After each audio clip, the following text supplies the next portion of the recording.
আনজিলুন NASA মানাজিলাহুম, মানুষ যে যে মর্তবাটাকে সেই মর্তবায় রাখো। ওলাবান টোলাবান সব আল্লামা। কি কথা বুঝেন না? কয়েকদিন ধরে ওয়াজ করতেছে আল্লামা, কিতাবের এবার সহিভাবে পড়তে পারে না, সব আল্লামা। ওয়াজের ফিল্ডে গেলেই আল্লামা হওয়া কোনো জরুরি। কি হলো আজকে লোকদের? একটা ওয়াজ মাহফিলকে চমকানোর জন্য আল্লামা। জামিয়া শব্দের মানে হলো ইউনিভার্সিটি। জামিয়া শব্দের মানে ইউনিভার্সিটি। ঢাকা ইউনিভার্সিটির সঙ্গে যে মসজিদ আছে না, শুরু থেকেই মসজিদ তৈরি হয়েছে। ওই মসজিদের সামনে লেখা আছে, দেখবেন গেলে, মসজিদুল জামিয়া। মসজিদুল জামিয়া মানে ইউনিভার্সিটির মসজিদ। আর এখন একটা মক্তব বানায়, ওটার নাম দেয় জামিয়া কুরানিয়া। কি লোকদের অবস্থা! আমাদের আলেম ওলামা মৌলভী সাহেবদের এরকম দুরবস্থা কেন হলো? হ্যাঁ, বড়দেরকে মানার অভ্যাস নেই, বড়দের সঙ্গে পরামর্শ করার অভ্যাস নেই। 2-4 হরফ পড়ার পরে সব ইসলাম ডক্টর হয়ে যায়। এগুলো সীমালঙ্ঘন, এগুলো একদমই সীমা অতিক্রম করা। যে আকাবের দ্বীনের কোনো পরোয়া না করা, আকাবের দ্বীনের ব্যাপারে শ্রদ্ধা নাই, ভক্তি নাই। হ্যাঁ না, বাংলাদেশে কোনো জামিয়া নামে কোনো প্রতিষ্ঠান একদম ছিল না, সব মাদ্রাসা ছিল। কোনো জামিয়া বাংলাদেশে একদম ছিল না, জামিয়া নামে সব মাদ্রাসা। হিম্মত করে সর্বপ্রথম হযরত মাওলানা শামসুল হক ফরিদপুর রহমতুল্লাহ আলাইহি লালবাগ মাদ্রাসার নাম রাখছেন জামিয়া কুরআনী আরবিয়া, কোরআনের আরবি ইউনিভার্সিটি। জামিয়া কুরআন আরবি মানে কি? কোরআনে পাকের আরবি ইউনিভার্সিটি। মাওলানা শামসুল হক ফরিদপুর রহমতুল্লাহ এই নাম রাখছেন। তো কারণ ঢাকা তখন তো সেই পূর্ব পাকিস্তান ছিল, ঢাকাতে বড় বড় মানুষরা থাকেন। ঢাকা তো সে আরেকটা রাজধানী ছিল, ঢাকাতে বড় বড় মানুষরা থাকেন।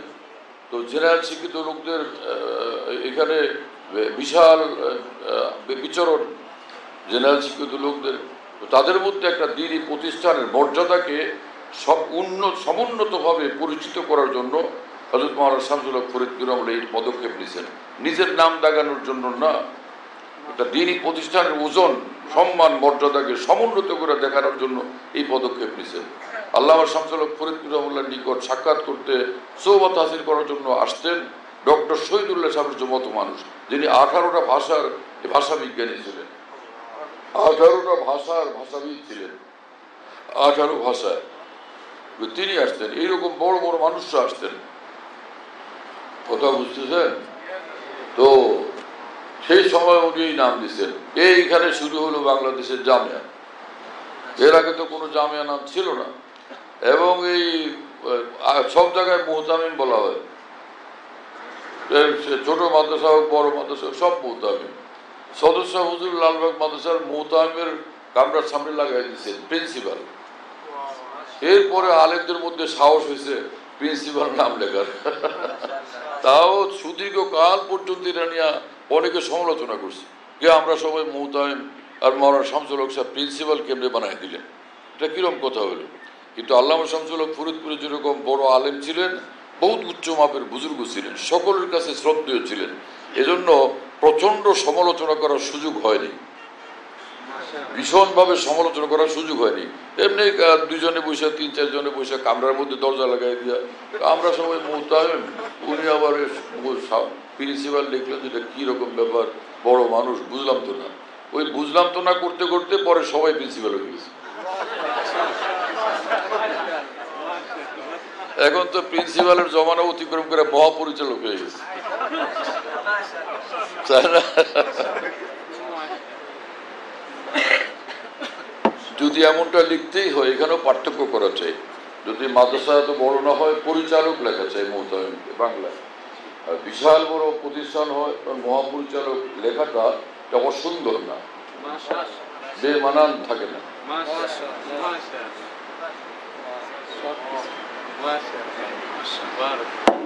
যাই হোক, কিসের থেকে কি কথা বললাম কি জানি, কি মামলা শুদ্ধ উচ্চারণে পড়া, যে ভাষায় হ্যাঁ হ্যাঁ তোমার পড়া শেষ হয়েছে না চলতেছে? শেষ হয়েছে না? আল্লাহ তাআলা মাফ করুন।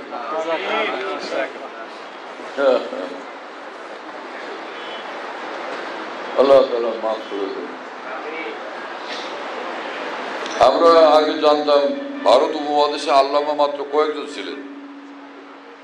এমনি তো পুরানা যুগের যারা, তাদের মধ্যে কিছু ওলামাকে আল্লামা বলা হতো, যেমন আল্লামা সারানি। এত বড় মানুষের লকব ছিল আল্লামা সারানি। আর এমনি ভারত উপমহাদেশে আল্লামা একদম আমাদের জানাশোনা মাত্র কয়েকজন ছিলেন, যেমন আল্লামা শব্বির আহমদ উসমানী, আল্লামা জাফর আহমদ উসমানী। আর পরে আইসা হয়েছেন আরেকজন ছিলেন আল্লামা আনোয়ার শাহ কাশ্মীরি। তিন আল্লামা। পরে আরেকজন আল্লামা যোগ হয়েছেন, তিনি হলেন আল্লামা ইউসুফ বিন নুরি, তাই না? এই চারজন হলেন না। আমাদের সময় আমরা এরকম জানতাম যে আল্লামা চারজন। আর হযরত মাদানী আল্লামা নামে পরিচিত ছিলেন বলে আমার জানা নাই। হযরত মাদানীকে শেখুল ইসলাম হযরত মাদানী বলা হইতো, কিন্তু শেখুল ইসলাম নামে দেখি কম লোকেরাই উচ্চারণ করেন। হযরত মাদানী বলেন। যাই হোক, তারা শ্রদ্ধার সাথেই বলেন। তো এই কয়েকজন আল্লামা নামে পরিচিত ছিলেন, তাই না? আমরা এর বাইরে আর কাউকে আল্লাহ বলার সাহস করতাম না। পরে দেখলাম যে ওই যে বাংলাদেশে আমাদের এক বুজুর্গের ব্যাপার নিয়ে ওলামাদের মধ্যে দুইটা গ্রুপ হয়েছে। কিছু ওলামারা ওই বুজুর্গের সমর্থন করে, কিছু ওলামারা ওই বুজুর্গের সাথে নাই।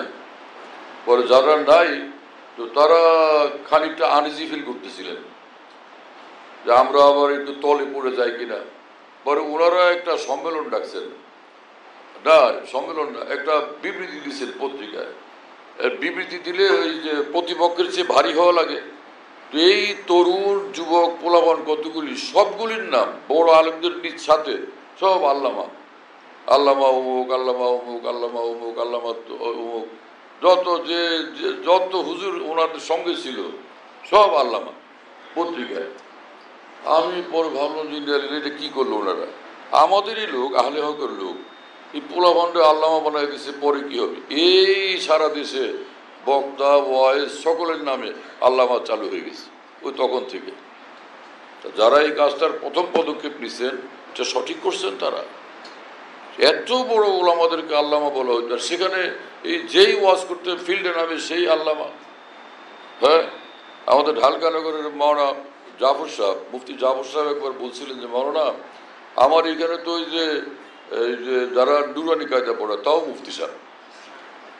আমি বললাম সেটা কি? এখানে মুফতি সাহেব ছাড়া আমার মাদ্রাসায় কেউ নেই, সবগুলো মুফতি সাহেব। পরে জানলাম যে সত্যি ঘটনা এরকম, যে ওই বিভিন্ন আছে না দারুল ইফতা, যেটা মাদ্রাসা এরকম মজবুত না, কিন্তু দারুল ইফতা খুলতেই হবে। এরা খেয়ানতকারী, এরা ভীষণ মারাত্মক খেয়ানতকারী। কালকে আমাদের কি জবাব দিবে এরা আল্লাহ পাকের সামনে? যে এই সকল ছেলে পেলে এবারত পড়তেই পারে না শুদ্ধভাবে, তাদেরকে ভর্তি করে ইফতার সনদ দিয়ে দেওয়া হয়, আর পাবলিকের সামনে প্রকাশ করে আমাদের থেকে 20 জন 25 জন আমাদের মাদ্রাসা থেকে মুফতি বেরোয়েছে, অথচ এরা এবারতও পড়তে পারে না, রিডিং পড়ার যোগ্যতা তাদের নাই। এইরকম সব মুফতি, সে আপনার ছোট ছোট কিতাবাদি পড়ায়, সব মুফতি। ওইটা উনি দুঃখের সাথে বলছিলেন যে আমার এখানে মুফতির নিচে কেউ নেই, সব মুফতি।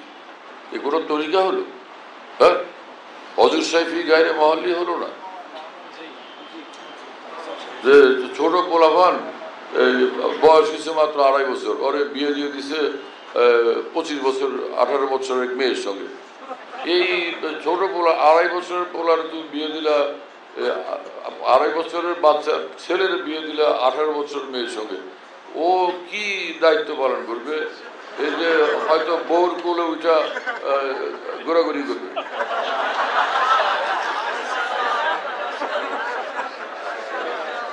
বউর কোলে থাকবে, বউরে ফিডার খাওয়াবে।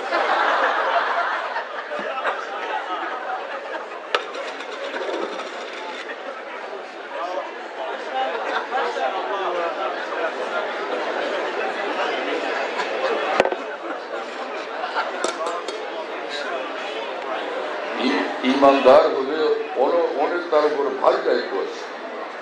ডক্টর ইকবাল বরং বলছিলেন, হে মুসলমান, তোমার অসাবধান অসংযত হয়ে চলার সুযোগ নাই, দায়িত্বহীন হয়ে অসচেতন হয়ে তোমার চলার সুযোগ নাই। কারণ কাল লা ইলাহা ইল্লাল্লাহ বলা, তুমি লা ইলাহা ইল্লাল্লাহ তোমাকে ভারী দায়িত্ব। আচ্ছা, কেসা কথা বলছেন ডক্টর? আচ্ছা, ওনার নামও আল্লামা ছিল, আল্লামা ইকবাল। আল্লামা যে কজন ছিলেন একজনের নাম ভুলে গেছিলাম, ডক্টর ইকবালকেও আল্লামা ইকবাল বলা হয়। এই এবং আমাদের বড় বড় আলেম ভাই কয়েকজনকে আল্লামা বলে খুশি হয়েছেন। বাংলাদেশে পটিয়া মাদ্রাসা শেখুল হাদিস হযরত মাওলানা খতিব আজম মাওলানা সিদ্দিক আহমদ সাহেব রহমতুল্লাহ আলাইহি যখন বয়ান করতেন, বয়ানের মধ্যে আল্লামা ইকবাল মরহুম বলেছেন, আল্লামা ইকবাল, তারপরে ইকবালের শের তিনি পড়তেন, খুব মজা করে শের পড়তেন। আর আমরা শুনতাম যে এক আল্লামার শের শুনতেছি। এখন তো আমরা সব আল্লামা। বরিশালে ইংরেজি 72 সালে আমি ইংরেজি শিক্ষিত, সে MA পাস বা M.Com পাস, সমাজতন্ত্র করতো। স্বাধীনতার পূর্বে সমাজতন্ত্রের আন্দোলনও সাংঘাতিক ছিল সারা দুনিয়াতে। সারা দুনিয়াতেই স্বাধীনতা সমাজতন্ত্রের আন্দোলন ব্যাপক ছিল, নানান তর্জের সমাজতন্ত্র আছে। ও সমাজতন্ত্র হইত। যাই হোক, তো দেখলাম যে এই ইংরেজি শিখতে লোকটা ভদ্র, আচার আচরণে ভদ্র, এক জায়গায় বসে বসে গুনগুনে দিচ্ছে, আমি পাশে দিয়ে যাইতেছি, ওই কিছু শুনলে মনে থাকতো। তো দেখলাম যে ও পড়ে আমরা সবাই রাজা, আমাদের এই রাজার রাজত্বে, মানে এই দেশের যে রাজা, এই রাজত্বে আমরা সারা দেশের সব মানুষ রাজা। উনিও রাজা, যে রিক্সাওয়ালা সেও রাজা, খেলাগাড়ি খেলে সেও রাজা, এবং যে সদরঘাটে বস্তা মাথায় নিয়ে ঘুরে সেও রাজা, এবং যে সুইপাররা যে ট্রেন সাফ করে তারাও রাজা। এখন শুনো তার যুক্তি কি, তার যুক্তি স্ট্রং যুক্তি সমাজতান্ত্রিক দৃষ্টিকোণ থেকে। সে বলে যে আমরা সবাই রাজা, আমাদের এই রাজার রাজত্বে, নইলে মোদের রাজার সনে নীলবকুল সত্যে। আমরা যদি রাজা না হইতে, রাজা আমরা কিছু না, তাহলে তো যে সমাজতন্ত্র থাকলো না। আর উনি রাজা, আমরাও রাজা, মানে কোনো পার্থক্য থাকতে পারবে না। আমি সে রাজা রুই মাছ খাবে, আমি রুই মাছ খাবো। রাজা গরু গোস্ত খাবে, আমি গরু গোস্ত খাবো। রাজা কাচ্চি বিরিয়ানি খাবে, আমি কাচ্চি বিরিয়ানি খাবো। ভিন্ন ভিন্ন ভাবে থাকা যাবে না। কেউ খাবে আর কেউ খাবে না, তা হবে না, তা হবে না। তো এই যে ওই সমাজতান্ত্রিক স্লোগান ছিল, আমরা সবাই রাজা, আমাদের রাজার রাজত্বে, তেমনি ভাবে আমাদের আজকের অবস্থা হয়ে গেছে। দায়িত্বহীনতার কারণে, অসচেতনতার কারণে, অপরিণামদর্শিতার কারণে আমরা সবাই আল্লামা, আমাদের এই এলমের জগতে, আমাদের এই ওয়াজের জগতে কোনো কথা হলো এটা। এগুলো আমি কোনো সমালোচনামূলক বলার যে ফিকির করতেছি তা না।